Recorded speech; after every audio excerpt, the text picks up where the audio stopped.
सुनो, जरा ध्यान से सुनो। क्या कोई आवाज सुनाई दी? नहीं, ये पत्तों की सरसराहट नहीं है। ये मैं बोल रहा हूं। हाँ, मैं। और आज मैं अपनी कहानी सुनाने आया हूं। नमस्कार। आप देख रहे हैं नॉलेज ग्रेविटी। हाँ, मैं एक पेड़ हूं। एक बहुत बहुत पुराना पेड़। इतना पुराना कि मैंने इंसानों की न जाने कितनी पीढ़ियों को आते और जाते देखा है। जन्म और मृत्यु के कितने ही खेल देखे हैं मैंने। बस चुपचाप, खामोशी से, सारी यादें अपनी जड़ों में समेटे हुए। लोग मुझे वटवृक्ष कहते हैं, बरगद का पेड़। सदियों से मैं यहाँ खड़ा हूँ, सबको छांव देता हूँ, सबकी अनकही बातें सुनता हूँ। पर आज तक किसी ने मेरी नहीं सुनी। तो सोचा, क्यों ना आज मैं अपनी कहानी सुनाऊं। मेरी कहानी वो किसी नर्म उपजाऊ मिट्टी से शुरू नहीं हुई। नहीं, मेरी शुरुआत तो एक पुराने से मंदिर की एक दीवार से हुई थी। हवा के झोंके के साथ आया एक नन्हा सा बीज, वो मैं था। मेरे पास कुछ भी नहीं था, सिवाय एक छोटी सी उम्मीद और एक बहुत बड़ी जिद के, जीने की जिद। सोचिए, न मेरे पास जमीन थी न कोई जगह, पर मेरी जड़ें, उन्होंने हिम्मत नहीं हारी। उन्होंने धीरे धीरे उस दीवार की दरारों में ही अपना घर बना लिया। बारिश की हर बूंद मेरे लिए अमृत बन गई और सूरज की हर किरण मानो जिंदगी का पैगाम लाती थी।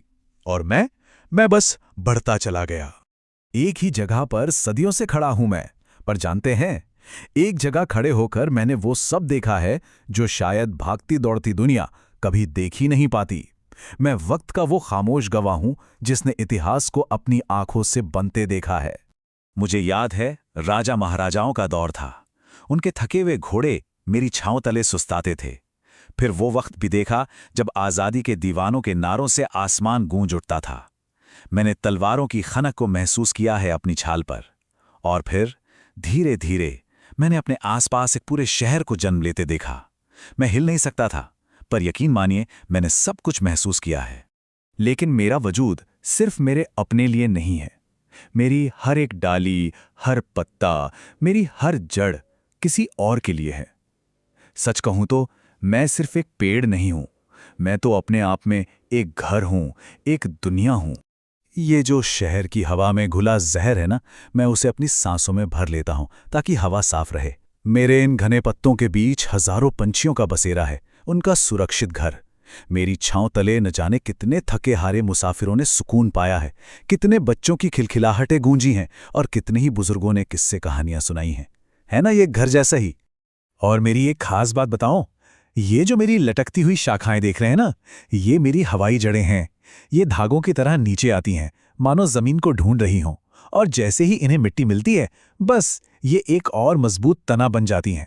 इसी तरह मैं अकेला होकर भी एक पूरे जंगल की तरह फैल जाता हूं। यही तो मेरी ताकत है, मेरा विस्तार है। पर वक्त, वो भला कब किसी के लिए एक सा रहता है? वो बदला और उसके साथ साथ सब कुछ बदल गया। शहर बदल गया, लोग बदल गए और उनके जीने का अंदाज भी। जिन रास्तों पर कभी खामोशी हुआ करती थी, आज वहां गाड़ियों का शोर है। मेरे जैसे और भी जो साथी थे, उन्हें काट दिया गया। उनकी जगह अब ये कंक्रीट के ऊंचे ऊंचे जंगल खड़े हैं। अब कहाँ लगती हैं कहानियों की महफिलें? अब तो लोग बस आते हैं, एक सेल्फी लेते हैं और चले जाते हैं। इस भीड़ में मैं सचमुच अकेला रह गया हूं। लेकिन इतने तूफानों और बदलावों के बाद भी देखिए, मैं आज भी खड़ा हूं। और मेरी इस हिम्मत का राज मेरी ऊंची डालियों में नहीं, बल्कि मेरी गहरी, बहुत गहरी जड़ों में है। मैंने सदियों की तपती धूप को सहा है, न जाने कितनी ही आंधियों से लड़ा हूं, बेशुमार बारिशों का वजन उठाया है, पर मैं कभी गिरा नहीं। क्यों? क्योंकि मेरी जड़ें जमीन में बहुत गहरी हैं और मेरा हौसला शायद उससे भी ज्यादा गहरा। हाँ, मैं बूढ़ा जरूर हो गया हूं, पर मेरी कहानी वो अभी खत्म नहीं हुई है। तो बस एक गुजारिश है, अगली बार जब किसी पुराने पेड़ के पास से गुजरें, तो एक पल के लिए ठहर जाइएगा। उसे सिर्फ लकड़ी और पत्तों का ढेर मत समझिएगा। रुककर उसकी खामोशी को सुनने की कोशिश कीजिएगा। क्या पता, वो भी मेरी तरह अपनी कहानी सुनाना चाहता हो।